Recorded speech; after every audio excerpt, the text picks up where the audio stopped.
네, 그럼 이번엔 인터넷하고 엔터테인먼트 업체들의 이제 협업이 네. 계속 이루어지고 있다 이렇게 네. 말씀을 하셨는데, 맞습니다. 예, 이거를 어떤 시각으로 지켜봐야 될까요? 우선은 이제 K-팝이라는 게 이제 어떻게 보면은 산업 규모도 엄청나게 커지고 속된 말로 돈이 되기 시작하면서 많은 이제 다방면의 기업에 있는 그 산업군에 있는 기업들이 사실은 여기에 눈독을 들이고 있는 상황으로 보시면 될 것 같습니다. 그러니까 이런 그림이 사실 미국의 경우에는 100년 전부터 있어 왔었잖아요. 그렇죠. 그러다 보니까 대기업 중심으로 수직 계열화가 딱 되어버린 상황이거든요. 그 우리나라의 경우에는 이제 최근에 들어서 K-팝을 중심으로 많은 그룹사들이 이쪽을 지금 덤비고 있는 상황입니다. 그래서 최근에 이제 인터넷 기업들, 뭐 가령 이제 네이버, 그리고 엔터 기업 빅히트, 최근에 있었던 그렇죠. 이제 딜들이 바로 이제 그런 딜들이 결국 K-팝이 커지고 돈이 되고 먹히기 때문에, 그리고 또 K-팝과 연계된 여러 가지 비즈니스들이 커지기 때문에 이쪽에 지속적으로 대기업들이 유입이 될 것 같습니다. 네, 그렇군요. 사실 그 플랫폼 업체들이 일방적일 것 같았는데, 넷플릭스라든가 여러 가지 월트 디즈니라든가 이런 걸 보더라도, 네네. 미국의 사례를 보더라도, 네. 근데 우리 드래곤 스튜디오인가? 네, 스튜디오 드래곤이요. 네, 스튜디오 드래곤. 네. 이런 케이스를 보더라도, 네. 이게 제작 업체들도 상당히 인기를 끄는 것 같아요. 맞습니다. 플랫폼 기업들에게. 네네. 그런 차원에서 엔터테인먼트 업체들을 국내에서도 지켜봐야 된다, 이 의미로 받아들이면 될까요? 그렇죠. 이제 K-팝이라는 것도 엔터테인먼트라는 것도 일종의 컨텐츠거든요. 인적 자원에 대한 의존도와 그를 컨트롤하기 힘들다라는 점이 있는 것이지, 드라마든 뭐 엔터든 영화든 컨텐츠의 한 카테고리입니다. 예. 네. 그런 부분으로 보셔야 될 것 같습니다. 근데 이 네이버의 그 엔터테인먼트와의 어떤 그 전략을 보니까, 네. 네이버는 뭐 SM과 YG 빅히트하고 협업을 하고, 네. 카카오는 카카오 엔터를 출범을 하고, 네. NC소프트는 또 K-팝 플랫폼 유니버스를 출시한다고 그렇죠. 하는데, 네. 네. 이게 어떤 차이들이 있고 누가 경쟁력이 있는 겁니까? 굉장히 복잡한 이슈죠. 그래서 네. 이게 어떻게 되는 상황이냐면, 네이버가 원래는 이제 BTS 쪽도 예전엔 하고 있었습니다. 네이버 TV, 브이라이브, 여기에 이제 라이브 콘텐츠들을 굉장히 많이 공급을 하고 있었고, 지금의 SMYG뿐만 아니라 빅히트 소속의 BTS도 네이버를 통해서 콘텐츠나 예능 콘텐츠나 이런 것들 다 하고 있었는데, BTS가 나가버렸죠. 빅히트를 차리면서 우리가 직접 하겠습니다 라고 네이버와 결별을 선언하게 됩니다. 그런 상황에서 네이버는 이제 SMYG는 계속 규합해서 네. 플랫폼 경쟁력을 유지하려고 했던 부분이고요. 그게 브이라이브입니다.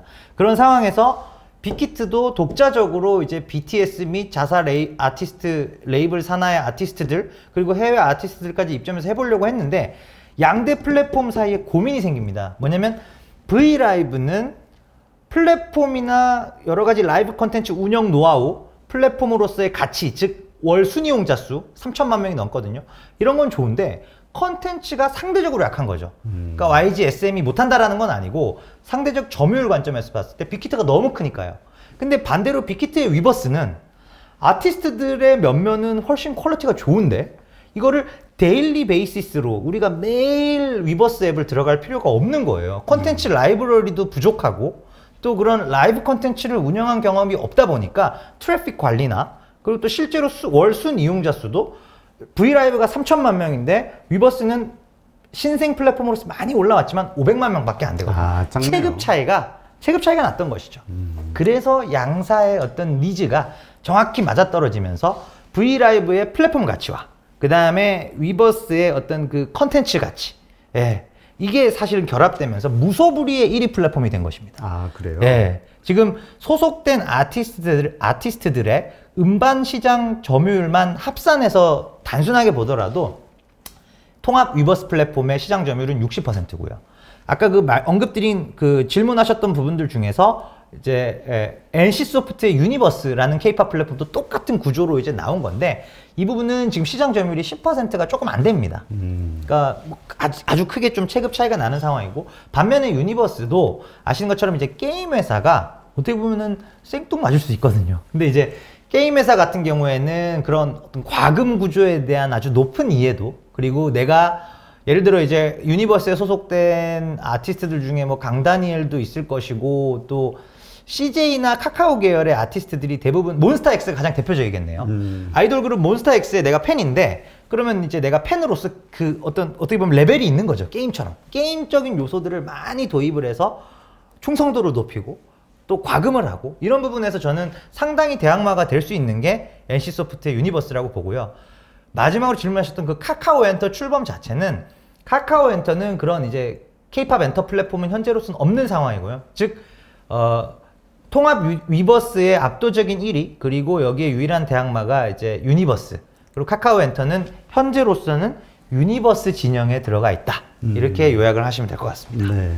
그래서 시나리오 나온 걸 보니까 카카오 같은 경우는 자회사들 몇 개 회사를 이렇게 합병시킬 수도 있는 가능성이 있나 보죠? 항상 열려 있죠. 왜냐하면 지금 카카오 엔터 산하에 뮤직 레이블들이 굵직굵직한 게 이제 한 3-4개 정도의 회사가 있고요. 그 다음에 또 연기자 소속사가 또 한 뭐 3-4개씩 이렇게 꼭지를 달고 있습니다. 그리고 밑에 이제 드라마 제작사들이랑 영화 제작사들도 한 3-4개를 붙여놨고요. 요거 숫자만 더 해보셔도 거의 한 10개 정도의 자회사가 밑에 있는데 그러니까 이런 부분들을 카카오 엔터가 IPO에 들어가기 전인 올해 안에 올해 말이나 내년 초 정도 해서 조금 이제 그 구조를 지배 구조를 조금 단순화하는 작업을 할 수도 있습니다. 이게 한다고 하면은 이것도 상당한 그 모멘텀이 되겠네요. 일단은 이게 외형을 합산을 통한 어떻게 보면 규모의 경제 이런 효과들을 노리는 것이라고 보시면 될 것 같습니다. 네. 네. 근데 사실 그 빅히트가 인기가 되게 좋았던 이유 중에 하나가 이 네. 위버스에 대한 플랫폼 가치를 되게 높게 산정을 했었잖아요. 맞습니다. 상장 초에 기대감이 어마어마했죠. 근데 지금 말씀하는 거 들어보니까 기대감보다는 좀 적은 것 같은 느낌이 드는데요. 이제 통합이 됨으로써 이제 다시 기대감이 발현되는 상황이라고 보시면 될 것 같습니다. 그래서 기존에는 이제 말씀하셨던 대로 좀 뭐 상장 초기의 주가 반응을 보셔도 그렇고요. 과연 우리가 이 플랫폼에 대해서 데일리 플랫폼도 아닌데 뭐 4조, 5조의 가치를 줘야 되느냐 이런 그렇죠. 얘기들 많았었죠. 예. 근데 지금은 이제 완전히 상황이 바뀌었습니다. 그때 했던 게 우리가 그 BTS 말고는 네. 볼 게 없다. 뭐 그렇죠. 예. 그런 식으로 실제로도 또 한 4-5개 팀 정도밖에 안 올라와 있었고요. 그러니까 BTS 한 번 영상 뭐 아무리 좋아서 몇 번 보더라도 그렇죠. 계속 매일 매일 똑같은 걸 보진 볼 수는 않죠. 없으니까. 매일 보진 않죠. 예. 그걸 믿기로 해서 예. 뭐가 새로운 게 자꾸 와야 맞습니다. 예. 예. 상승 효과도 있고 그럼요. 홍보 효과도 예. 있고. 근데 이제 지금 네이버하고 손을 잡으면서 이 약점이 보완이 됐다. 그렇죠. 트래픽이 일단은 브이라이브가 월 3천만 명이니까요. 예. 알겠습니다. 그렇다면 엔터테인먼트하고 네. 이 콘텐츠 업계 간에 이제 이런 합종 연행이 계속 일어날 거 아닙니까? 네네. 이게 결국은 지갑 변동의 어떤 뭐 그것이 M&A로 네네. 연결될 수도 있고요. 네네. 확 뭔가 좀 판이 흔들릴 것 같다는 느낌이 드는데요. 네네. 일단은 이제 대기업들 간의 어떤 그룹들 간의 어떤 그 계열사 M&A들이 공격적으로 나올 것 같지는 않고요. 왜냐면 각각의 이해관계가 있잖아요. 네이버 입장에서 우리도 엔터 익스포저를 노출도를 좀 높게 가져가고 싶고 빅히트 또한 그러하고 그래서 사실은 JV 성격의 딜들이 조금 많이 출연이 될 수 있을 것 같습니다. 그래서 결국은 상호 윈윈하는 전략으로 갈 것 같고 왜 그렇게 말씀드리냐면 어차피 로컬에서 그 두 그룹 또는 기업 집단 간에 싸워서 얻을 수 있는 실익이 하나도 없거든요. 그렇죠. 예. K-팝 아티스트들의 그 코로나 전 시대를 우리가 반추해 보면은 그 1년 동안 콘서트 하는 연간 모객 수에서 한국의 비중은 10%가 안 됩니다. 90% 이상이 이미 글로벌 컨텐츠입니다. 예, 그러다 보니까 저는 JV 형태의 딜들이 더 많아질 것 같습니다. 네. JV라면 이렇게 서로 지분을 그렇죠. 교환하는. 네, 이번처럼 그 네이버 빅히트 간의 딜처럼 빅히트 51대 네이버 49%로 해서 이제 통합 위버스를 공동 기업의 형태로 운영하는 거거든요. 네. 그런 형태의 딜들이 좀 더 많아질 것 같습니다. 근데 그렇게 되면 네. 그 가치가 어떻게 됩니까? 그러니까 아까 우리 지주 회사에 대한 그렇죠. 이슈 말씀 예. 나눠봤는데 네. 예를 들어서 내가 직접 가지고 있는 거하고 네네. 이게 이제 내 지주 회사로서 요거에 대한 가치를 요만큼 가지고 단순 산정해서 네. 예를 들어서 뭐 1조다. 근데 1조 내가 51% 가지고 있으니까 5,100억. 이게 아니잖아요. 그렇게는 아니죠. 예. 예, 이게 그래서 오히려 할인이 되지 않습니까? 예, 경영권에 대한 얘기들도 들어가야 될 것 같고요. 근데 이제 이렇게 보시면 될 것 같습니다. 네이버는 냉정하게 봤을 때 브이라이브로만 봤을 때는 가치가 거의 없었거든요.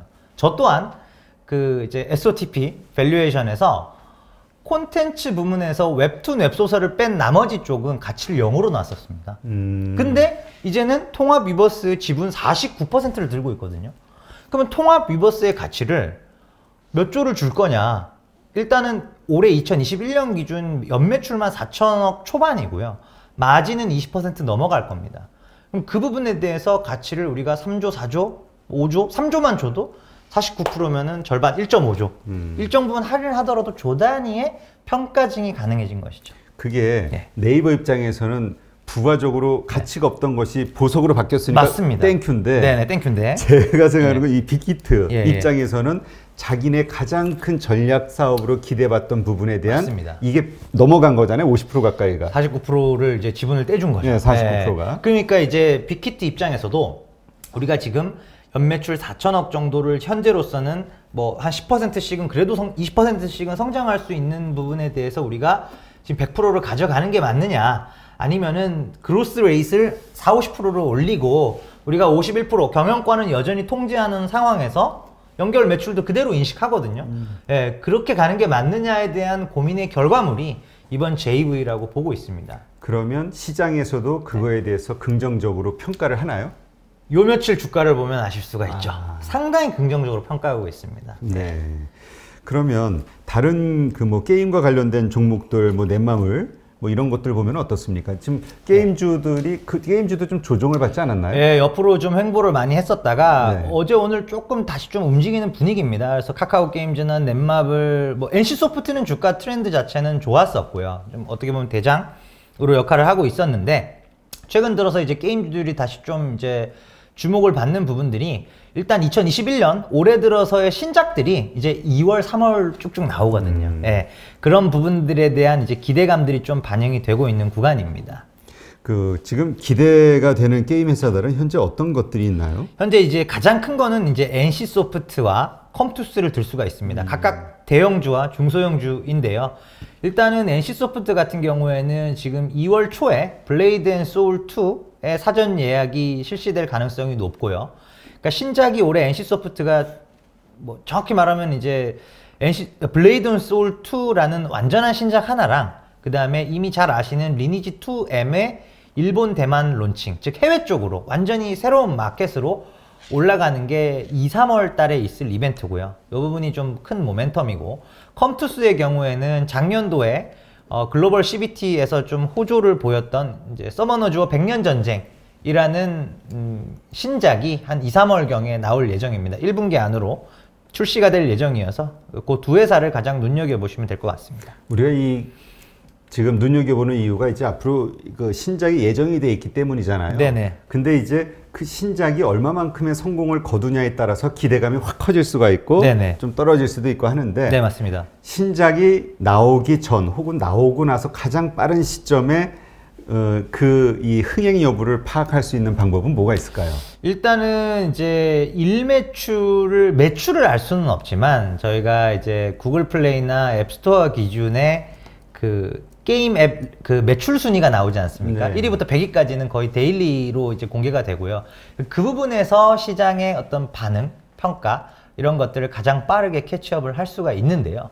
일단은 이제 주가나 투자의 어떤 스킬 측면에서 본다면 그 론칭이 된 시점, 그러니까 론칭이 되고 나서 주가가 다시 상승하는 경우는 굉장히 조건이 까다롭습니다. 어렵습니다. 예, 그러니까 론칭 전까지가 기대감에 사전 예약 몇만 명 이제 론칭 며칠 안 남았습니다. 여기까지 주가 계속 올라가요. 근데 이제 막상 뚜껑을 열어서 예상 우리가 3위는 예상했는데 2위 생각보다 잘 나와도 이게 생각보다 주가가 잘 안 갑니다. 예, 그래서 그거는 이제 좀 감안하셔야 될 것 같아요. 확인할 수 있는 방법은 있는데 예, 주가 측면에서는 또 다른 고민을 하셔야 된다. 그러니까 그 느낌을 유저들의 반응을 보려면은 네. 잘 캐치하려면 본인이 게임에 대해서 잘 알아야겠네요. 물론입니다. 예. 근데 또 이게 MMORPG 같은 경우에 이제 한국에서 워낙 이제 비중이 높은 장르인데 아무래도 좀 이제 게임이 쉽지 않잖아요. 시간 투입도 많이 해야 되고. 예. 그래서 그 이해도가 높으신 분들이 그렇게 많지는 않은 걸로 알고 있는데요. 예, 또 요즘 또 유튜브가 워낙 잘 돼 있어서요. 맞아요. 예. 또 설명해주는 분들도 맞습니다. 많고. 예, 그래서 이런 게임들이 사실은 예. 원래 예. 그 PC용으로 먼저 나왔었잖아요. 맞습니다. 지금 PC용 IP를 그대로 지금 2라는 네이밍을 달고 모바일로 출시가 되는 것입니다. 그러니까 아마 이 기존에 게임 했던 분들 가운데에서 그렇죠. 그 장단점을 잘하는 예, 분들은 아마 맞습니다. 금방 캐치할 예, 수 있을 예. 것 같다는 예, 생각이 드네요. 맞습니다. 근데 이 게임주 이것도 이제 그 언택트라는 그 키워드 네. 때문에 이제 확 떠오르긴 했는데 네네. 이게 선반영된 것이냐 앞으로도 계속 이렇게 지속적인 성장이 가능하냐. 네네. 왜냐하면 시장 환경이 뭐 달라진 건 없잖아요. 맞습니다. 뭐 3년 전이나 5년 전이나 게임하는 오히려 어떻게 보면은 네. 게임 인구는 인구가 줄면서 조금 줄 수도 있을 것 같다는. 뭐 맞습니다. 예. 네. 지적하신 대로 게임은 인터넷과는 좀 다른 그림으로 보셔야 됩니다. 네. 그러니까 언택트로 인해서 코비드로 인해서 게임 소비가 일시적으로 증가한 건 맞지만 그건 일시적으로 보셔야 될 것 같아요. 그래서 일정 부분 평균으로의 회귀 현상 분명히 있고요. 또 하나 보셔야 되는 부분은 우리가 모바일 게임이 지배하는 시대를 지금 지나고 있지만 과거 이제 PC에서 모바일로의 어떤 헤게모니 변화가 있어 왔듯이 이 모바일에서 다시 클라우드 게임이나 뭐 콘솔에 기반한 클라우드 형태로 다시 헤게모니 체인지가 나올 수 있거든요. 네. 그런 관점에서 봤을 때 게임주에 대한, 특히 국내 게임주에 대한 접근은 일단은 이제 그 신작, 철저한 신작에 대한 모멘텀과 실적에 대한 이제 가치평가, 냉정한 가치평가, 이게 선행되면서 뭐 트레이딩, 물론 트레이딩을 하면서 밴드 자체가 올라갈 수는 있겠죠. 어떤 종목은 올라가고 어떤 종목은 내려올 텐데 그런 부분들을 좀 면밀히 체크업을 하시면서 가셔야 된다는 거죠. 아, 그 얘기는 이 게임주는 뭐 좀 변동성이 심할 수 있다. 심할 수 있습니다. 이렇게 네. 봐야겠네요. 그리고 어떤 이유로 갑자기 도태될 수도 있고요. 시장의 전체 여러 가지 포트폴리오 매니저 입장에서 봤을 때 여러 섹터 중에서 게임주의 메리트가 좀 줄어들 가능성도 항상 그런 리스크를 좀 달고 있는 게 어떻게 보면 게임주의 숙명인 것 같아요. 그러니까 이건 마음 편하게 이렇게 장기 투자할 수 있는 쉽지 않습니다. 섹터는 아니라고 쉽지 봐야겠네요. 않습니다. 정확한 말씀이세요. 그렇다면 게임 산업 내에서 올해 네. 우리가 좀 주목할 만한 네. 이슈 혹은 투자의 모멘텀으로 삼을 만한 뉴스는 뭐가 있을까요? 일단 저는 상반기 같은 경우에는 중국향 IP들이 얼마나 좀 발현이 되는지 그 부분을 보셔야 될 것 같고요. 또 하나 이제 모바일 신작이고 하반기로 가게 되면서는 콘솔 쪽을 조금 주목하셔라. 저는 그렇게 말씀을 드립니다.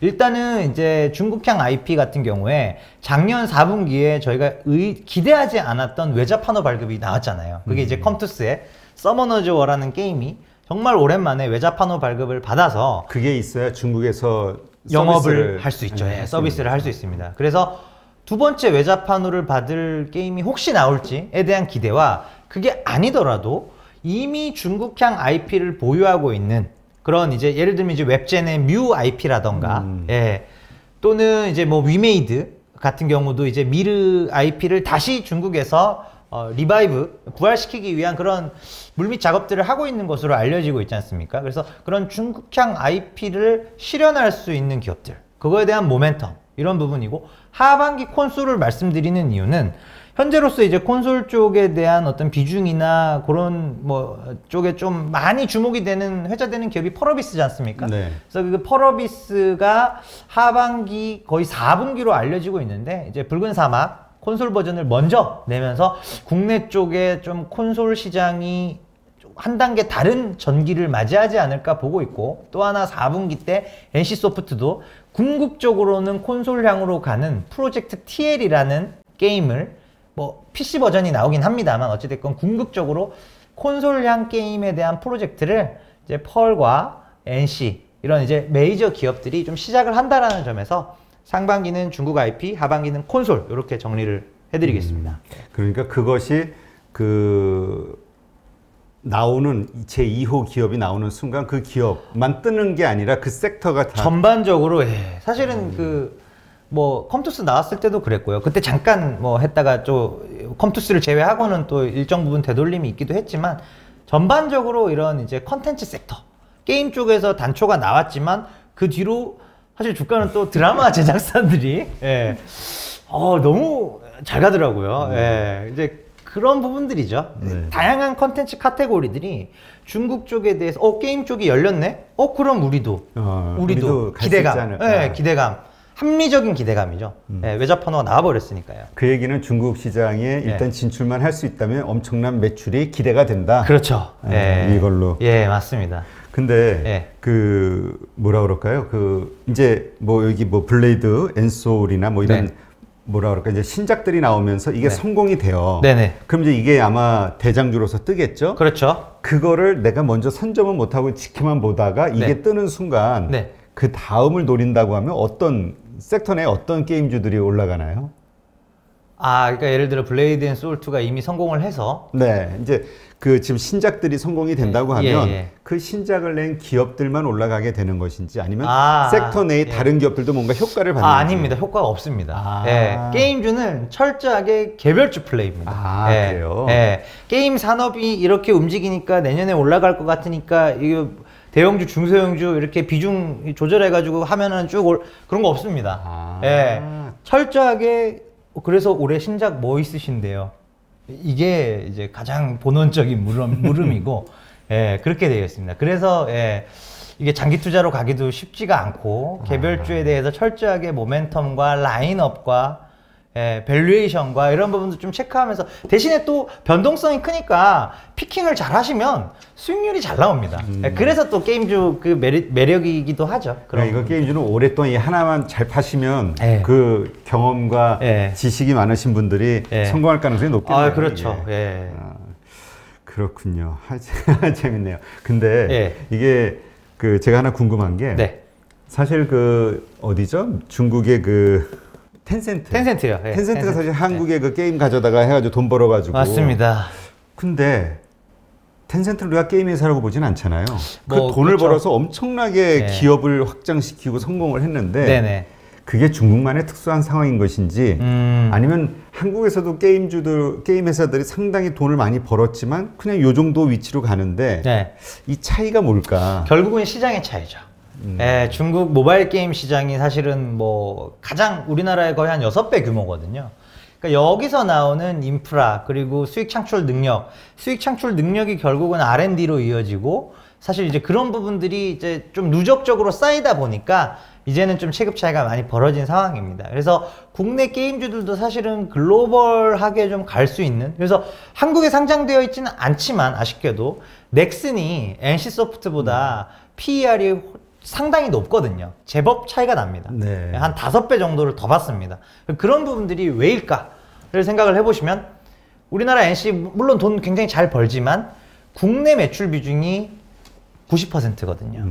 근데 넥슨은 그렇지 않거든요. 그러면 왜 우리는 국내 시장에서만 그렇게 점유율 높이는가? NC 같은 경우 뭐 다른 기업들도 그렇고. 그렇죠. 그건 NC가 원해서 그런 건 아니고요. NC도 당연히 해외를 나가고 싶어 합니다. 그리고 실제로 론칭도 계속 하고 있고. 예전에 미국 아이온인가 뭐 실패했다는 얘기 들은 것 같아요. 맞아. 그래서 이게 롱런하게 NC는 MMORPG의 도 같은 회사입니다. 근데 이 MMORPG라는 장르 자체가 글로벌 어느 지역에 가나 통용되는 장르는 아니거든요.